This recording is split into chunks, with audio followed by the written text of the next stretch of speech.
Well, I've watched with great interest what would you call it? The relaunch after the relaunch of Reform. And I've noticed a few things that's happened in the last, well, since the 1st of June, since we had our mega rally in Parliament Square on the 1st of June. A certain Nigel Farage has thrown his hat in the ring. He's been getting things thrown at him. He's been throwing insults back. He's been making it very, very clear that he is the leader of whatever movement is formed, even though he's deliberately excluding people from the movement who started the movement. And I'll explain exactly what I mean. Farage very, very proudly boasted at his press conference today that anybody that had been involved in the BNP was not allowed to join the Reform Party. But you see, that list goes on further. It includes Britain First. It includes the EDL. It includes For Britain. Now, For Britain was a totally legitimate breakaway party from UKIP. So my question to Mr. Farage is, why is that on your banned list? And even when you look at the BNP being on the banned list, many young men in their late teens and early 20s may well have joined the BNP, not fully knowing what it was and not fully knowing what the agenda of the leaders were. And it certainly wasn't illegal or prescribed to join the BNP or Britain First, or for that matter, the EDL. And in fact, the EDL didn't have an official membership as far as I know. So Farage is excluding people on the grounds of his prejudice. And what he's also saying is that people cannot ever change their minds. If you have at one time in your life made a mistake, a political mistake, which, let's be honest, people make far bigger mistakes than political mistakes, you cannot be involved in the Reform Party and his movement that he's just launched. Even though what he's done is jumped on a bandwagon and a tidal wave of patriotism and togetherness. What he's done is tried to drive a coach and horses through it and divide it. That's what he's done. And he made that very, very clear today. And also he knows that Tommy Robinson was a member of the BNP. Not for a very long time. When he found out what a racist shower they were, he left, along with his black mates that he took to join.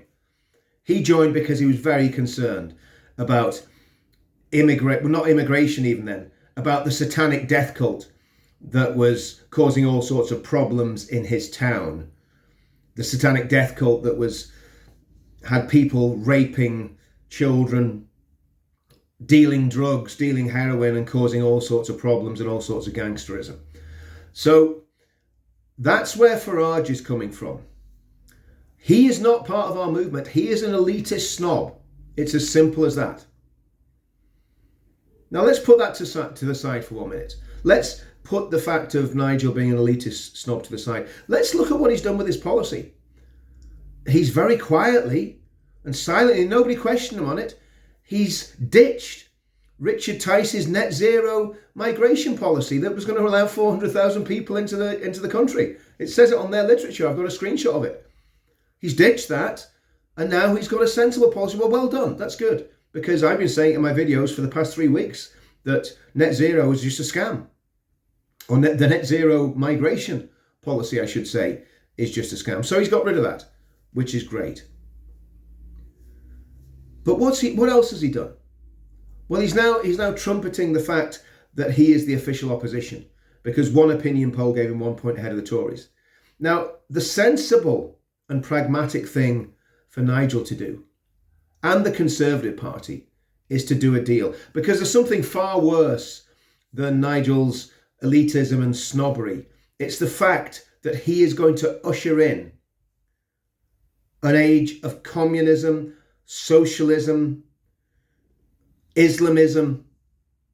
That's what he's going to do. He's going to allow extremists to take over our country by splitting the vote.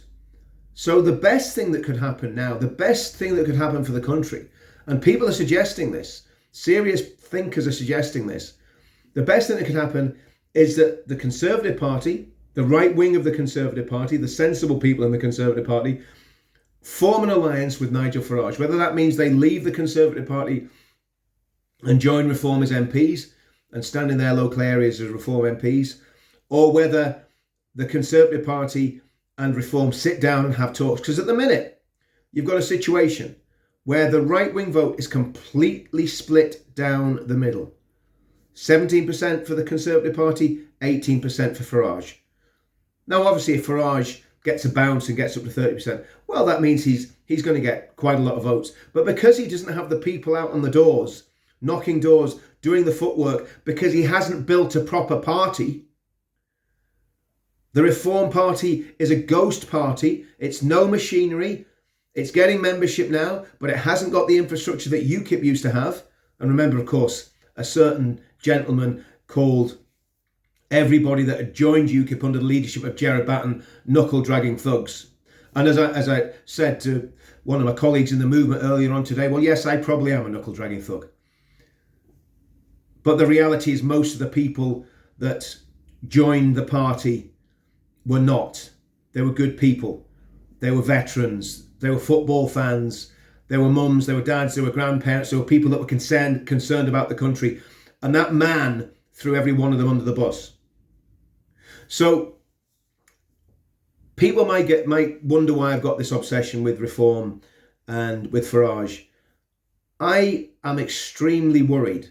He's shown that he's divisive on the right, not just between left and right. He's divisive on the right. He rejects people that don't fit into his little scheme of what it means to be on the right.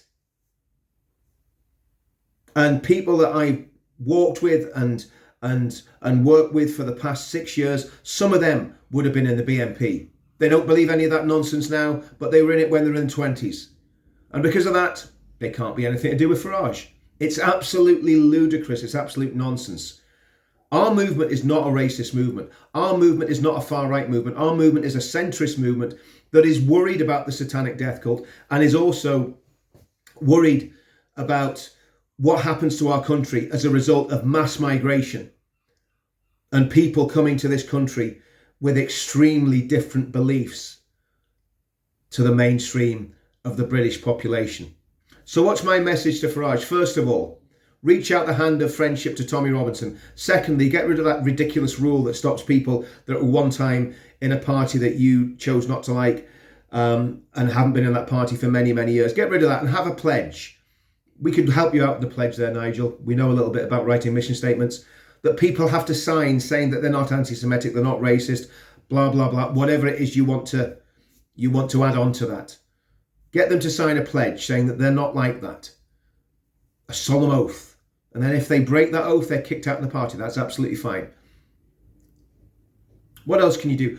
Try doing a deal with the decent Conservative politicians that might actually save our country from 5 years or 10 years or 20 years of a Labour government. Because when that Labour government get in, they're not going to give up power easily. They're going to give vote to 16-year-olds. They're going to have massive constitutional change that will make it very, very difficult to remove socialism from the body politic of the United Kingdom. And socialism is strangling and killing our country. You've got to understand that. There's socialism in the Conservative Party. There's socialism, obviously, in the Labour Party. There's socialism in the Lib Dems, the Greens, Plaid Cymru, SNP. They're a den of thieves. And they are thieves because they want to steal your money and give it to other people. And not even people that are from this country, let's be honest. So Nigel, do what's right.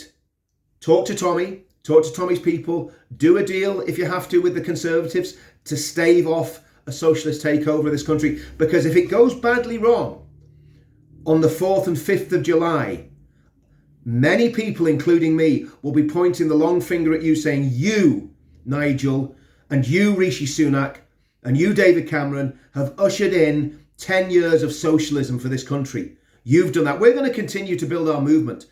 And many of us may well go to prison trying to build this movement, not because we're going to do anything illegal, but because they will pass laws that make speech illegal. That's what we're looking at. So it's all right saying, oh, Labour and Conservative are the same. You know that's not true, Nigel. Do a deal with the Tories. Sort yourself out. Get off your high horse. This movement isn't your movement. It's nobody's movement. It's the people's movement. And you need to realise that. Anyway, rant over. Well done, Reform. You're 1 point ahead in the polls. That's gonna bring a landslide on the 4th and 5th of July. See you all soon.